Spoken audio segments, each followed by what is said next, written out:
Fitch downgraded the US long-term rating from a triple A to an AA plus on Tuesday. So stay tuned because I'm going to explain what it means to you from the real estate perspective, and we're also going to analyze what Mr. Wonderful has to say about this. Let's go right in. Kevin Alert says there is no way to sugarcoat this at all. It is bad. And I'll tell you how this is everything he said. I'll tell you how you measure how bad this is.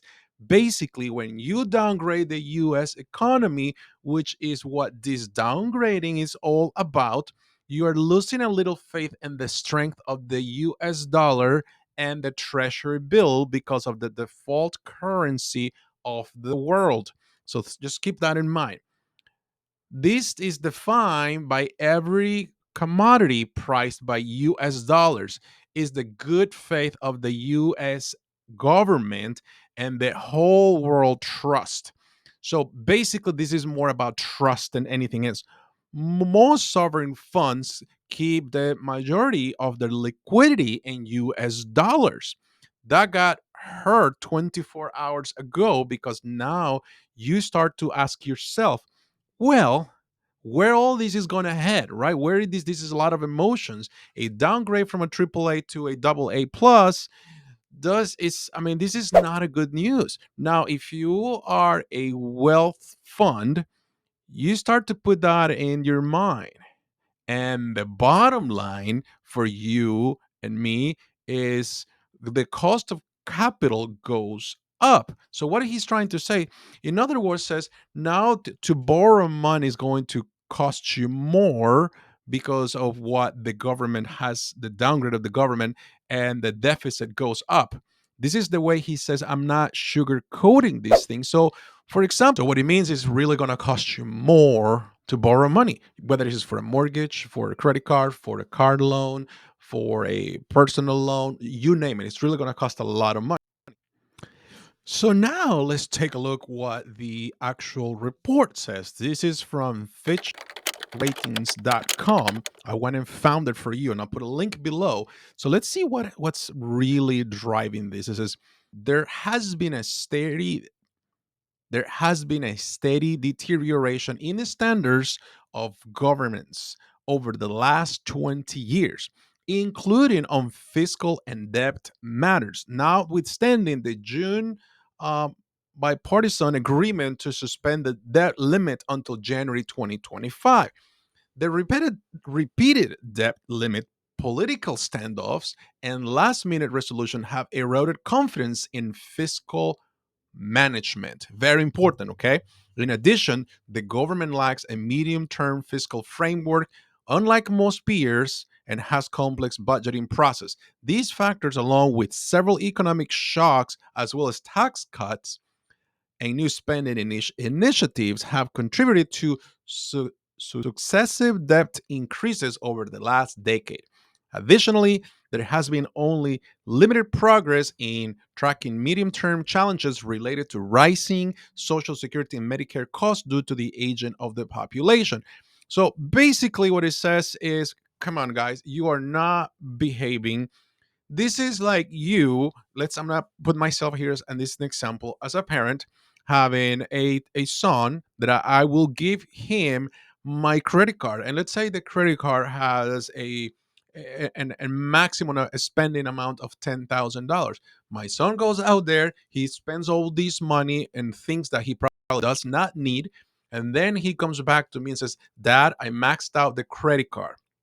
So, a responsible fiscal dad in a house should go back and say, well, you maxed it out, then I cannot give you more credit cards. I cannot give you another one, or I cannot ask for an increase.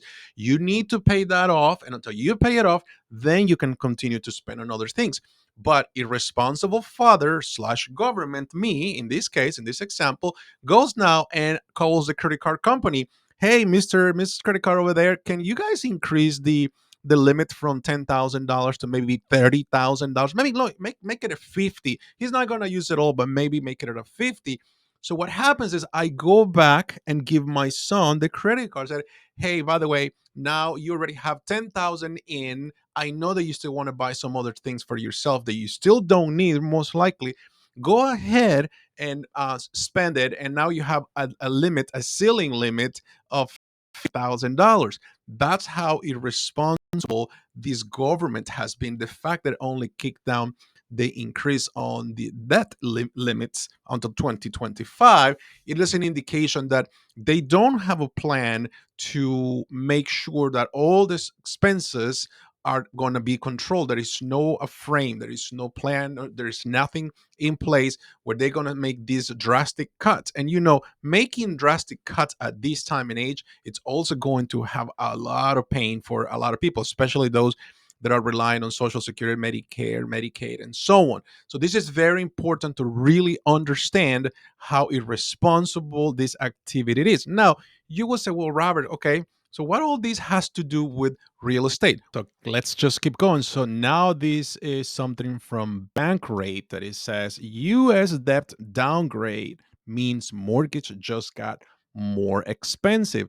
It's not like they have not been in the sevens already, a 30-year fixed mortgage. Now it's going to get probably a little bit more expensive. So let's just take a look at this couple things. Says what to know. Fitch Ratings recent downgrade to U.S. government put the 10-year Treasury yield to the highest level this year. I'm going to show you in a few minutes over there. Mortgage rates track to the 10-year Treasury. When the meter rises, so do the 30-year fixed rates. So here right now it says that the chief economist of the National Association of Realtors, Lawrence Young, says this is not a good news because we already have mortgages that are on the higher side of things, and now they're just going to go a little bit higher. So the average rate on a 30-year loan has gone up to 7.09%, according to Bankrate's survey, nearing the 2022 peak of 7.12%. And remember, these low sevens means that you have a good credit, nice down payment, and so on. So let's just go here. So for a borrower, the jump in rate has been a budget buster. Borrowing $300,000 for 30 years at a 3% means a monthly payment of 1,265. Now jack it up to 7%, right? If you have a good credit, and the payment now becomes 1996. So you're really having an increase that is a little under $700 per month. So we're going to look at this graph here, what it shows how the rates compare from August 2021 to 2023. And as you can see, how they have been going over there. So now we're going to take a look at the 10-year Treasury rate right now. Back 3 years. So you're looking that this is something that it comes from 2020. And as you're looking at back then, if we're looking, measuring all these things, December 2020, December 3rd, 2020, the rate was 0.92%. Fast forward in time, we are now at 4.20%. That's a very, very sharp increase. So this is what really has to have you really concerned about a lot of these things. So let's wrap it up for you, summarize it, and let me tell you what kind of action you should be taking right now if you are happen to think to do something with the real estate. Okay, let's all be honest, right? What all this is going to do is just create some uncertainty. This downgrade, it's not going to be easy for anybody. It's not the end of the world. It's not like it's getting downgraded to an F, right? It's just a minor downgrade. But for sure, what it does is going to apply some pressure to the current government to take some fiscal responsibility down the road so that they can restore the confidence in the market and the strength of the dollar.